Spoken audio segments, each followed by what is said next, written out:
महिला ने अपने पति की पीठ पर एक जिप देखी जो किसी इंसान की खाल से बने सूट जैसी लग रही थी। उसके पति ने उससे वादा न भूलने को कहा था। उसने वादा किया था कि वो इसे कभी नहीं खोलेगी, लेकिन उसकी जिज्ञासा बहुत प्रबल थी। जब वो बाहर गया हुआ था, उसने उसकी अलमारी में छानबीन शुरू कर दी और सबसे अंदरूनी हिस्से में उसे इंसान की खाल से बना सूट मिल गया। तभी वेन घर आ गया।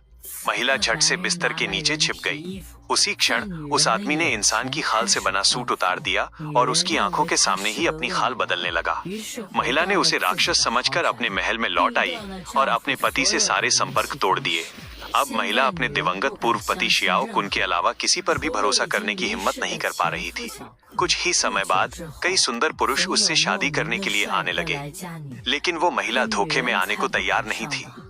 उसे पूरा यकीन था कि झांग तियान भेष बदल कर आया है। उसने उसे परेशान करना बंद करने को कहा और साफ कर दिया कि उसकी निगाहें सिर्फ शियाओ कुन पर टिकी हैं। तलाक की इच्छा जताने वाला संदेश भेजने के बाद महिला थकी हारी सोफे पर गिर पड़ी।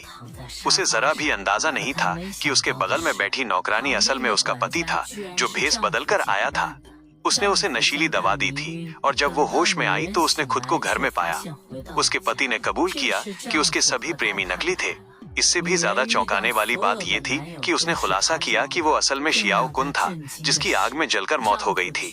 महिला का सामना न कर पाने के कारण उसने प्लास्टिक सर्जरी करवाई थी, लेकिन परिणाम फिर भी संतोषजनक नहीं थे। उचित इलाज न मिलने पर हताशा में आकर उसे मानव चमड़ी धारण करके उसका सामना करना पड़ा। क्योंकि उस महिला ने कभी खुद को सुंदर और गुणी बताया था, इसलिए वो अलग अलग सुंदर पुरुषों का रूप धारण करके उसके पास आई थी।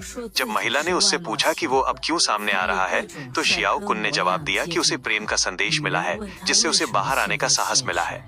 शियाओ कुन ने महिला को फिर से प्रभावित किया और वे हवेली लौट आए और एक बार फिर साथ रहने लगे।